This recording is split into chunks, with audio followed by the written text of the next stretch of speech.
I can't do my normal introduction for this video because it just doesn't feel right. This is a tremendously sad day. The legendary, the iconic Nichelle Nichols passed away at the age of 89 of natural causes. I don't want to talk about the fact she's gone. Frankly, that's really hard. Nichelle Nichols was a light in this world, and it's hard to imagine that it's gone out. I also didn't want to focus on the last few years in which Nichols' health was failing, and there were legal proceedings for her care, because that's just as hard to talk about. But there is so much more we can talk about outside of the last few years. Nichelle Nichols had a storied career. I suggest you find a copy of Beyond Uhura to read in her own words about it. But of course, the reason nearly everyone knows Nichols is Lieutenant Nyota Uhura. Nichols was brought in to read for the show at the request of her friend Gene Roddenberry. There was no specific character for her, so she read for Spock. She loved the character and wanted to play him, but Roddenberry had to tell her the role was already cast by Leonard Nimoy and was just being used as a placeholder to see how she dealt with the dialogue. Together, they crafted the character of the communications officer, naming her Uhura after the book Nichols had brought with her, Uhuru by Robert Ruark. Uhuru meant freedom, and it seemed fitting a name for an African woman living in a utopic future, free of the prejudices of the 1960s. Unfortunately, Nichols herself wasn't free of the prejudices of the 1960s. We hear the oft-repeated story of how Martin Luther King Jr. talked Nichols into remaining on Star Trek after the first season. What isn't included often in that story is the reason Nichols was unhappy in her role. Her part was continually cut down to diminish her power. She had racist and sexist comments thrown at her, and her fan mail, second only to Leonard Nimoy, was hidden from her. The tremendous strength it took to remain in that situation, just to remain a symbol of hope, is incredible.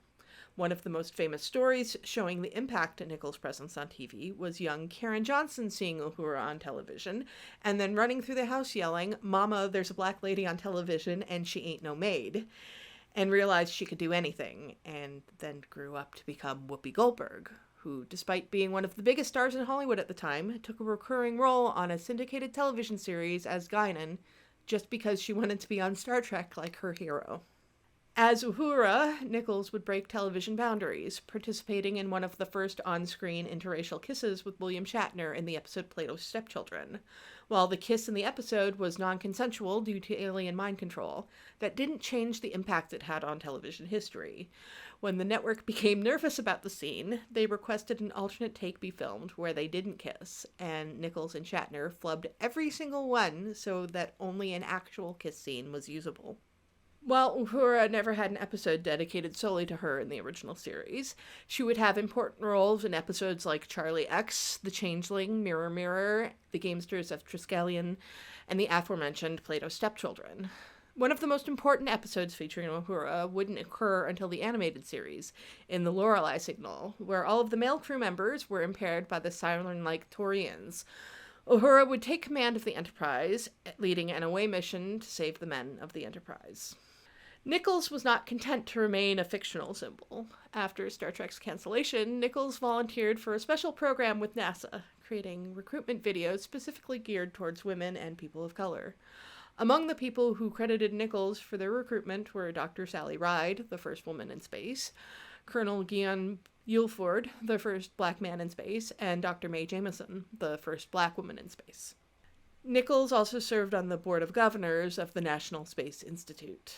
More on Nichols' involvement in the space program can be seen in the documentary Woman in Motion. She will forever be in space, with the asteroid 68410 Nichols named in her honor. I never had the chance to meet Nichelle Nichols. Well, in truth, I did. She attended Gallifrey 1 several times, but at the time, my social anxiety kept me from getting autographs and photos. And that's something I'll always regret. However, I did have the chance to watch her with her fans. She was such a giving and charismatic person. I was able to feel it, even though I didn't get to talk to her directly. The impact of Uhura and Nichelle Nichols will continue long past this day. We, of course, have two other actresses carrying on the legacy, Zoe Saldana in the Kelvin movies and Celia Rose Gooding in Strange New Worlds. both of them wanting their part to be a tribute to the original rather than a replacement. And the spirit of Uhura carries on in characters like Michael Burnham and Beckett Mariner. And onward still, the spirit of Uhura and Nichols exists in every black character and every female character, not just in Star Trek, but every piece of science fiction. Because their spirits are just that large, and the legend is just that great. Nichelle Nichols lived long and prospered, and we salute her for that. But we'll still always miss her.